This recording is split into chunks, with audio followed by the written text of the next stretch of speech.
daholo ireo vidéo hariva eto ambony fandriana, resaka mombana remonté dans le temps zany izy ity.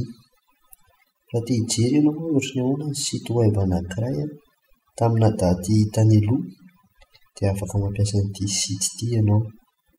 Principen'izany tsotra, maka site iray izy ohatra dia enregistré momba an'iny amin'ny daty précis iray dia afaka jerena izy amin'ny manaraka.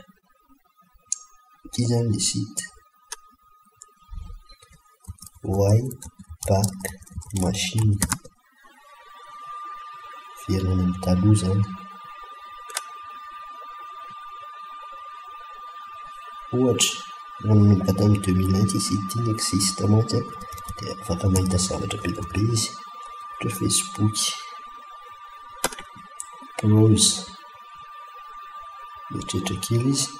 Ohatr'izao zany hitany efa hatramin'ny efa nisy tamin'ny 1998 fa tsy possible fa manomboka 2004 raha vao tena misy. Raha hijery ny paoziny tamin'ny 2008, klikena ny 2008, misy calendrier eto, juillet ohatra, 2 juillet, misy sary maromaro ohatra ity nalaina tamin'ny 3 ity,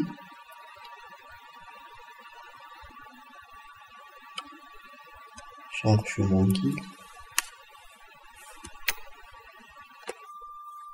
Ohatr'izao zany i Facebook tamin'ny 2008 juillet, 2 juillet, ohatr'izao ny paozipaoziny.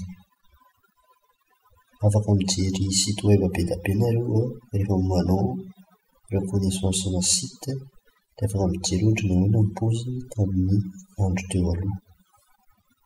Sao indrindra indrindra tompoko.